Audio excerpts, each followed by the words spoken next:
Welcome to the Coast to Coast podcast, brought to you by Play Picks and the Lines. Coming to you from the West Coast, Josh Lander, joined by my guy Nate Weitzer on the East Coast. And we are looking at Sunday's games here, game fours, as these two series are tied up, but 2-1 each. We're starting here in the Western Conference. We got the Suns, who did lose that game 3 back in Dallas, to the Mavs, and they are looking to try to take things to 3-1 and probably close this in 5 if they can. Obviously, we'll take a look at some of the best bets. We got some player props in here for you as well. So make sure you are liked and subscribed to that page. Continue to follow along with us as we bring you each and every playoff game during these NBA postseason, as well as head to playpicks.com, where Nate is continuing to write up a storm for you guys. Best bets, player props, and the like. Also has some MLB action on there for you guys as the baseball season is underway as well. And as always, if you do still need a FanDuel or DraftKings account, head to ftpicks.com or dkpicks.com. Find those listings in your area, such as what we've got for Sunday's game fours. Nate, let's get into it. Yeah, both teams rallied after going down 2-0. Different story for both teams as to how they were able to pull it out for sure. And now as we head to these game fours, Phoenix -1.5, Miami actually an underdog at +2, 2.5. Total is the same for the Suns game, about 215 after went under in the first game in Dallas. And then that total dropped a little bit out in Philly, 207 after a really, really awful offensive game. So looking at that one, but starting with the 3:30 game here in Dallas, I mean, Josh called it early when we were saying over in Phoenix. He said, we're not taking any overs yet, any unders yet until we go to Dallas. And sure enough, Dallas was able to dictate things, mostly able to dictate how they were going to guard the Suns. And that was the biggest difference, right? Just blitzing Chris Paul, getting the ball out of his hands, forcing him and Booker into 12 turnovers. The thing that worries me, if you're thinking Dallas is going to repeat, is that those guys still shot 50%, that the Suns still shot almost 45% as a team, and they still shot 46.5% from three. They out-rebounded the Mavericks by 9 again. The Mavs had a 3.1 assist-to-turnover ratio, only committing 8 turnovers. Their assist-to-turnover ratio was a little bit below 2 coming into that in the playoffs. Jalen Brunson did have his spike game with a 32% usage rate next to Luka. If that kind of falls to the wayside, though, I mean, Dallas, we've seen without a second option, is not going to be able to keep pace with this team. Reggie Bullock, great job on Chris Paul. We saw Jose Alvarado do a great job on Chris Paul. And what happened the next couple games? Basically didn't miss a shot. Or he didn't in the second. He actually didn't, yeah. in the final game there. So I think you ride with the Suns here in a bounce back situation. They're 16-4 straight up after a loss this season. There is a strong correlation that they do it with defense. 15-5 to the under after a loss by 8 points per game, and 7-2 to the under their last 9 playoff games after a loss. Mm-hmm. They had beaten the Mavs 11 straight before this one. I just think that they're still getting enough good shots to keep pace here. There is a case for the under as well, though, as we stay in Dallas. I mean, just some stark home road splits, especially in the playoffs. It's really come out in a smaller sample size. The Mavs have a 104 defensive rating at home versus 121 on the road. Their pace 3 possessions slower. They shoot 5 percentage points worse from 3. They get fewer free throws. They commit fewer turnovers and have a better rebound percentage. So all leading to those unders. They went 32-12 to the under at home this season, as we know. And the fourth quarter, while it was kind of a runaway train with the Suns, and we've been talking about that since their last series, is live bet that over because they don't miss in the fourth quarter. But they kind of, in Dallas, it slowed down a lot. It went to an 88 pace, which is actually slightly slower than it was in that Utah-Dallas series, where it was just unders all day as soon as Luka came back. And so if it's going to be that slow in Dallas against the Mavs team that allowed the fewest fourth quarter points per game, that slows it down on their end because they're playing everything through Luka, then I got to think you like the under here at 215.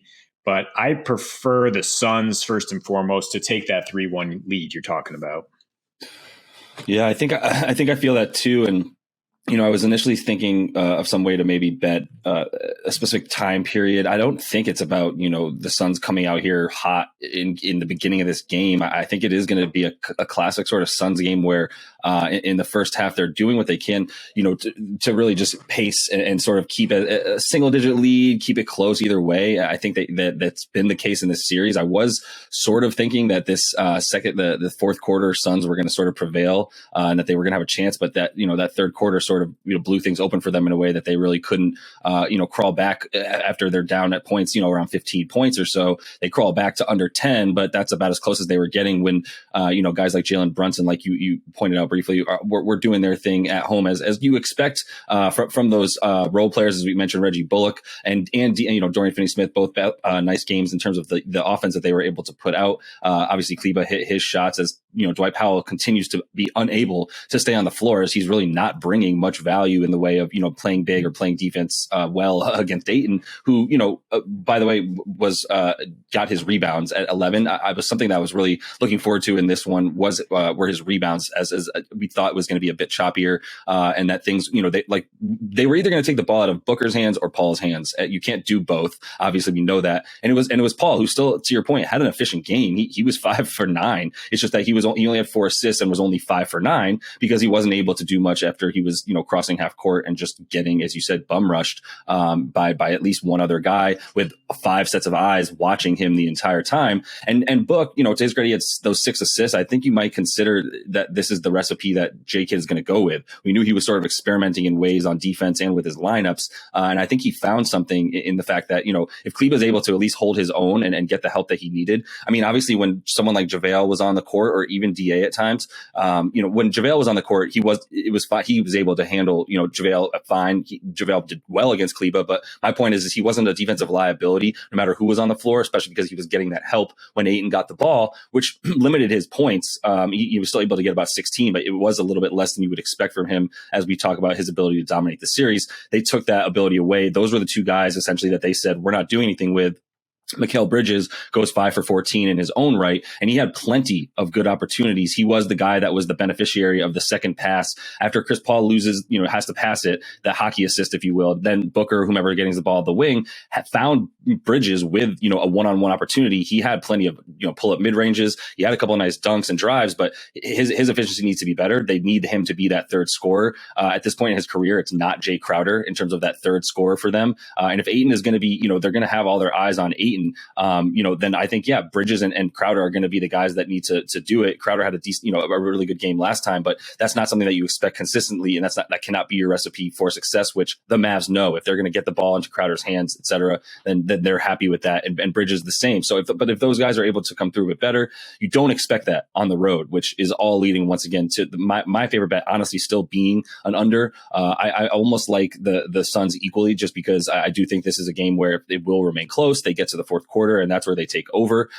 You expect a few things to regress, up and down in terms of Booker definitely doing better than 18 points. I don't think he can continue to have that performance in this game. And then as far as on the other side, Luka, 26 points, but not great shooting performance from he either. And it was good to see him be happy to let Brunson get his, maybe have Brunson earn some of the money that he may have been losing himself in those first 2 games as he looks for his contract next time. And I think you continue to think he's going to be hungry, continue that usage rate. He's playing for something as well, on top of a championship right now. And I think you continue to expect that for him in terms of his props, which do remain, I believe, still at about 20.5 for him in this one. I'm just double checking myself here.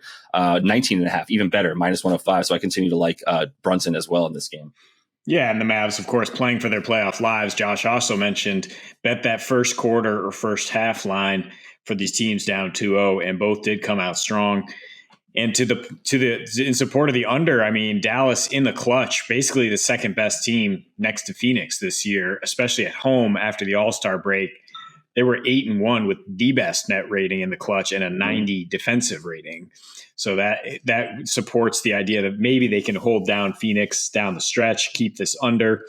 But if you say that's the plan for J-Kidd going forward, if you're not going to change what you're doing against Chris Paul and Monty Williams, you're going to get burned. I mean, I don't know if that was just the card they were able to play and kind of surprise CP into some mistakes, or if they're going to be able to sustain that in some way. I think it'll be a mixed bag. I don't think that we'll see as many turnovers from Booker and CP at all. But I think they'll have some success forcing the Suns into some things they don't want to do. Like you said, scrambling to that third, fourth option who are not as reliable off the dribble. But yeah, I just see this as an outlier in terms of the Suns, the best net rate, the best clutch team we've seen, 10 assists, 9 turnovers in the second half, still in the game, basically, until late. Played maybe their worst game of the season, and they're still in it. So I'll take that.